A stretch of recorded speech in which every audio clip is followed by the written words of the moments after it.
In 1947, a widower named Carl Dempsey woke in his cabin above Mortimer, North Carolina, to the sound of boot heels crossing his porch boards in the dark. He was 61 years old, and he was not afraid. He reached, without rising, for the thing he kept on the nightstand beside the lamp. Most of what men like him kept within arm's reach is now illegal in at least 30 states. Number 14 on this list was issued to railroad detectives across 4 states before civilian ownership was quietly made a felony.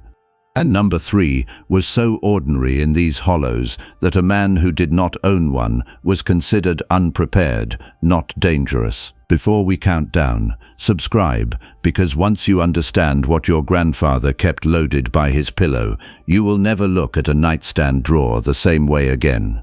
Let us count them down. Number 25. Every Appalachian man who ever slept alone in a house far from a neighbor knew the comfort of a single-barrel shotgun leaned in the corner. The most common was the Ivor Johnson Champion, a break-action 12-gauge with an exposed hammer and a 30-inch barrel. It weighed about 6 pounds, broke open at the breech for loading, and held 1 shell, 1 shot, but a man rarely needed 2. Ivor Johnson sold these by the hundreds of thousands through the 1920s, advertised in farm papers for under $8 delivered to the nearest depot. The hammer made a hard, oiled click when thumbed back in a dark room, a sound every intruder understood without translation. A man who kept one by the bed was telling the night that his door was his own.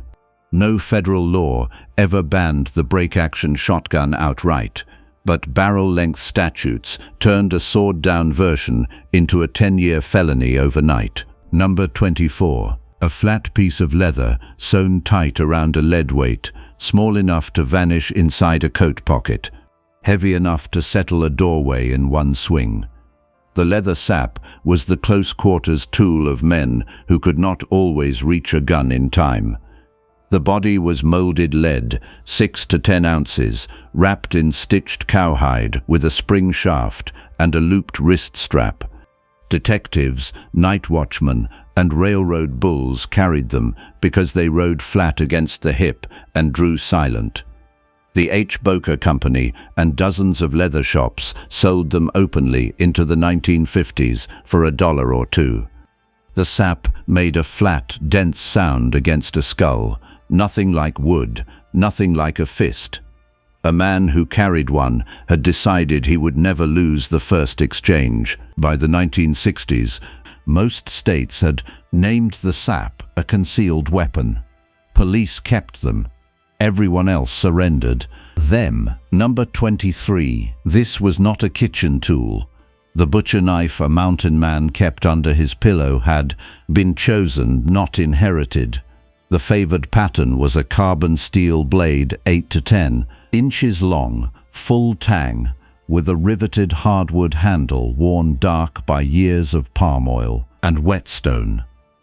Ground thin at the edge and thick at the spine, it held a shaving edge and took abuse without snapping.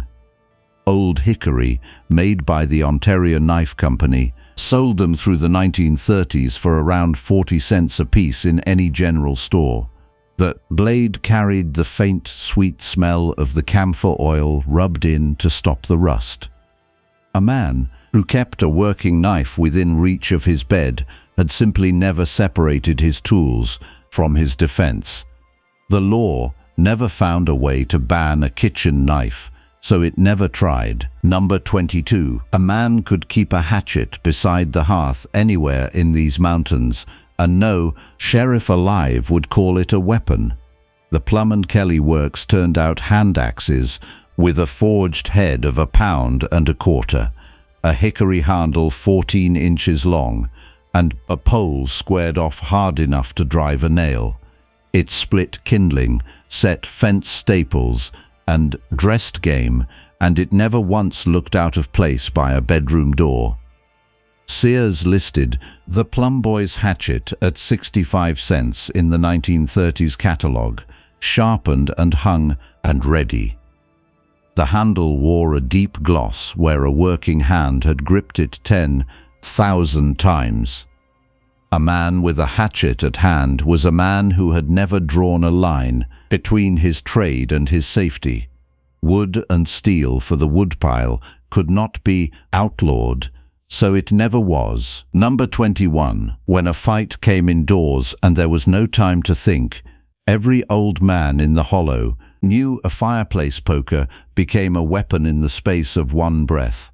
The cabin poker was a single rod of wrought iron, 3 feet long, a ½ inch thick, with a hooked end for pulling logs and a sharpened point for stirring coals. It weighed near 3 pounds and stood within reach of every chair and every bed in a heated house. Blacksmiths forged them by the thousands, and a hardware store sold a finished one for $0.25. The iron held the cold of the room until a hand closed around it. A man defended by his own hearth tools owed no explanation to anyone. No legislature ever wrote a statute against a fireplace poker. The weapon was simply part of the house. Number 20. The owl head, introduced by Ivor Johnson in the 1890s, became the nightstand revolver of working America. It was a small, top-break 5-shot chambered in 32 or 38 with a nickel finish and the company's owlhead grip medallion staring out from the walnut. Press the latch and the barrel tipped down, ejecting all 5 empties at once for a fast reload in the dark. It weighed under a pound and disappeared into a drawer, a coat, or a woman's handbag. Ivor Johnson sold them for $5 to $6, advertised under the line that promised it was safe enough to hammer. The little gun smelled of oil and old powder, the grips worn smooth and pale at the heel. A family that kept one in the bedstand kept it for 50 years and never fired it in anger. Cheap handguns like the Owlhead were the first targets of the permit laws that followed.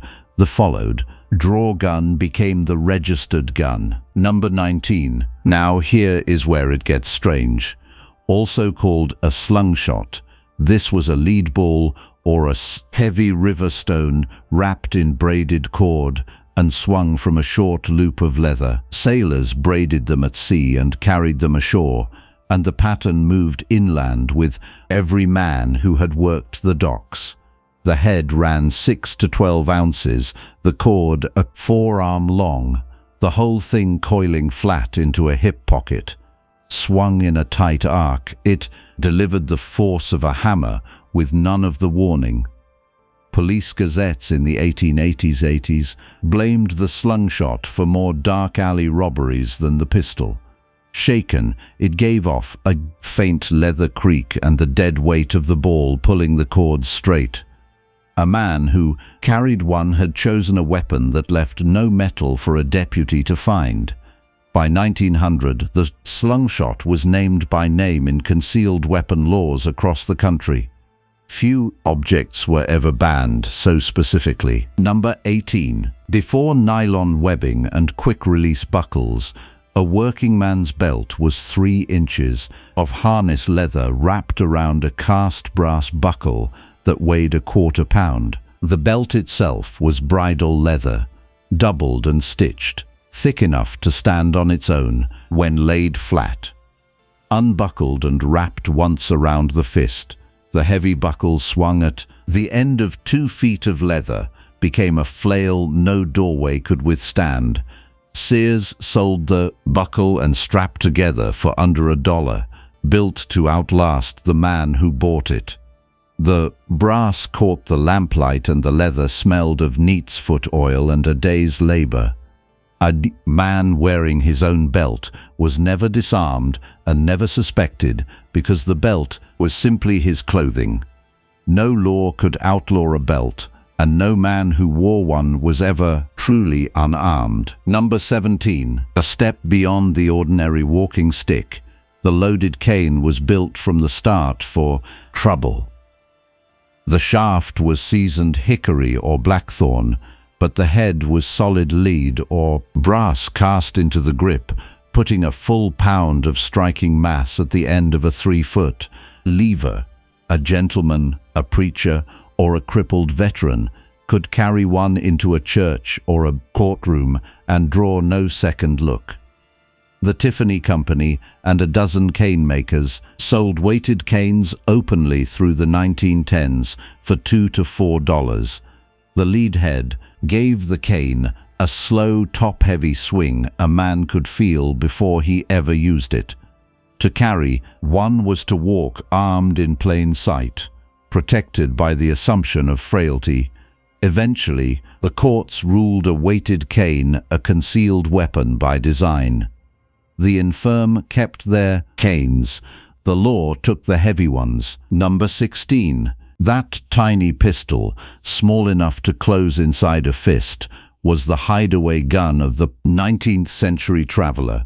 The Remington double derringer stacked 2 barrels, one over the other, chambered in 41 rimfire, and fired a slow, heavy ball at across the table distance.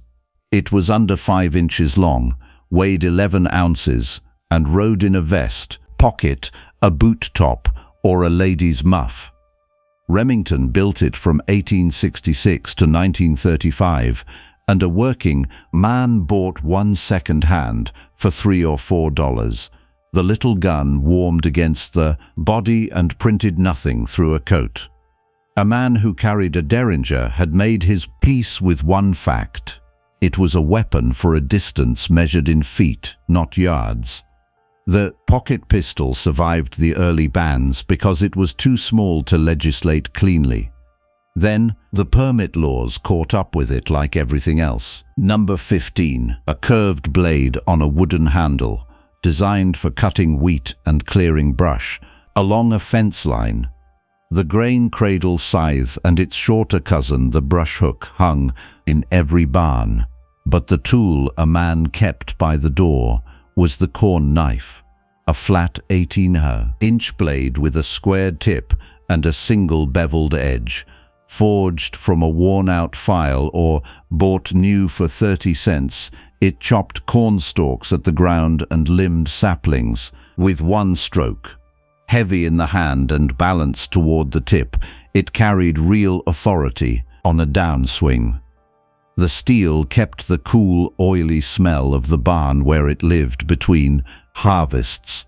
A man who reached for a corn knife in the dark reached for the same tool he had swung all his life. Farm blades were never banned because no court could tell a weapon from a season's work. Number 14. Brace yourself, because this is the one the records argue about. Also called knuckle dusters, these were a single casting of brass or iron with 4 finger holes and a flat, striking bar that turned a fist into a hammer. They added no length to a punch. They transferred all of it. A set weighed 4 to 6 ounces and rode flat in any pocket, the metal worn to a dull shine by years of nervous handling. Railroad detectives and city patrolmen were issued brass knuckles across at least 4 states in the 1880s, the same departments that later pushed to ban them for everyone else. Hardware houses sold them through catalogs for 50 cents until the postal bans began. Cold in the pocket and instantly warm in the hand, they spoke for themselves. A man who carried them had decided his hands alone were not enough. By 1925, brass knuckles were felony, contraband in most states, while the badge that once issued them kept its own. If this is making you think about what your own family quietly set aside, a quick like helps these stories reach more people. Entirely up to you. Number 13. Every man who shaved with a straight razor owned a strop, and every man who owned a strop knew the razor it sharpened was a weapon a hand already trusted. The razor was a folding blade of Sheffield or Solingen steel, 3 inches of hollow ground edge that closed into a horn or bone handle worn glassy with use. It lived on the washstand, not the nightstand, but a man kept it close because it opened with one thumb and cut on the lightest pressure. Wade and Butcher razors sold for around $1 and lasted 3 generations. The blade gave a thin, cold whisper as it cleared the scale. A man, defending himself with his own razor, fought with the most familiar object in his house. The razor did not disappear because it stopped working. It disappeared because it worked too well, and the law learned to call it a weapon. Number 12. Not a weapon in the traditional sense. The hand drill auger was the universal boring tool of the mountain workshop. It was a forged steel bit fixed in a wooden cross handle, the spiral flute ½ inch across, and the point sharpened to bite hard wood. A man drove it with the full weight of his shoulder, and the same point that bored a beam would go through a hand or a forearm without slowing. Cobblers, harness makers, and barn builders each owned several, and the hardware store sold them for $0.10. The tool smelled of linseed oil and the fine curl of shaved oak. A man who kept an auger by his bench kept a tool that asked no questions about what it was for. Hardware was not a weapon. That was always the point, and that was why the law could never touch it. Number 11. A man could keep a claw hammer on the bedpost his whole life, and no one would ever call it anything but a hammer. The pattern of choice was a 16-ounce Maypole or plum with a hickory handle and a forged head, the claw curved for pulling nails and the face milled flat for driving them. It was the most common tool in America, present in every house, shop, and wagon in the country. A good one cost $0.25 and outlasted the man who swung it. The handle wore smooth and dark at the throat where a working grip had held it for years. A man reaching for a hammer in the dark reached for the one object no jury would ever question. There was no law against a hammer, and there could never be one. So it stayed exactly where it had always been. Number 10. Before the folding pocket knife became a collector's piece, the Barlow was the working blade of every boy and man in Appalachia. It carried 2 carbon steel blades on a single bolster, the handle of bone or jigged horn, the whole knife 4 inches closed and built to be cheap and tough. The long clip blade did the work, and the short pen blade did the fine cutting, and both came hair sharp from the factory. The Russell Company and later Camillus stamped out Barlows by the millions, selling them for $0.10 to $0.25. The bone handle warmed in a pocket and clicked with a solid snap when the blade locked back. A man who pressed a Barlow into a boy's palm was handing down both a tool and a trust. The law never moved against the simple pocket knife. The blade length stayed legal because everyone, everywhere, already owned one. Number 9. A heavy wrench, 2 feet of drop-forged steel, kept in the truck and carried into the house at night. The Stilson pipe wrench and the big alligator wrenches of the period weighed 2 to 4 pounds, with serrated jaws and a handle long enough to swing two-handed. A mechanic, a plumber, or a railroad man set one by the bed the way another man set a club, because it was already his and it was already there. Williams and Ridgid sold them for $1 or $2, built to break a frozen joint without breaking themselves. The steel held a cold machine oil weight that filled the whole hand. A man, defended by the tools of his trade, never had to explain a single one of them. No statute ever named the pipe wrench, because no court could separate the toolbox from the man. Number 8. This is the part the history books skipped. This entry belongs to the grandmothers. The hatpin was a steel shaft 6 to 12 inches long, tipped with a decorative head of glass or pearl driven through a woman's hat and the coil of her hair to hold both against the wind. Drawn out, it was a needle-thin spike that reached a man's eye or throat before he understood what she held. Sears sold them by the card for a few cents, and no woman who wore a hat was ever without several. The pin gave a faint metallic slide as it cleared the felt. A woman walking home alone carried, in plain sight, the one weapon no man thought to fear. Cities passed hat-pin-length ordinances by 1910, capping the steel at a few inches by law. The fashion was regulated out of a woman's only blade. Number 7. When the harvest was in and the single tree hung idle in the barn, every farmer knew the iron-shod whippletree made a club no man would walk into twice. It was a hardwood crossbar 3 feet long, banded at each end with forged iron and bored for the trace, hooks that pulled a plow or a wagon.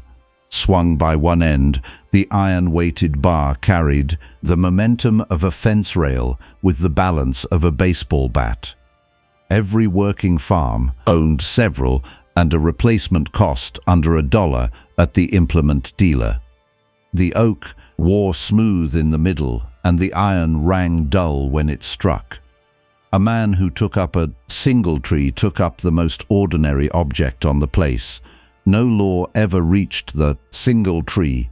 It was simply part of the harness hung in every barn in the county. Number 6. Smaller and flatter than the leather sap, the palm sap was a thin pouch of leather filled with lead shot, made to lie hidden across the inside of the fingers. It closed inside a fist, completely.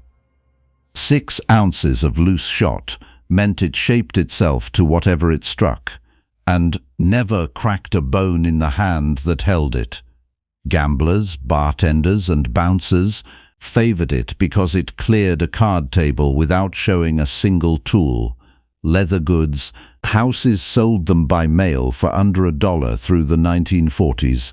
The shot whispered and shifted with a soft, sandy hiss when the pouch was lifted. A man with a palm sap held a weapon no handshake would ever reveal. The flat sap fell under the same concealed weapon laws as the blackjack. What could not be seen was the first thing the law moved to forbid. Number 5. A short, weighted club of wood or leather designed, on paper, for testing the air in a truck tire by sound. The tire knocker was a turned hickory baton 14 to 18 inches long, swelled at the striking end and drilled at the grip for a wrist thong. A driver rapped it against a tire and read the pressure by the ring, and a soft tire answered with a dull thud. It rode in the door pocket of every long-haul truck in the country and cost $1 from the same supply house that sold the tires. The wood carried the grease and diesel smell of the cab. A man with a tire knocker under his seat owned a weapon the law had no name for because it had a job. Courts in several states finally ruled the knocker a club if no tires rode in the truck. Intent, not the object, became the crime. Number 4. The Buck 110 folding hunter, introduced in 1964, became the defining knife of the modern mountain man. It was a lockback folder with a 3 3/4 inch clip, blade of tool steel, brass bolsters, and ebony handle scales.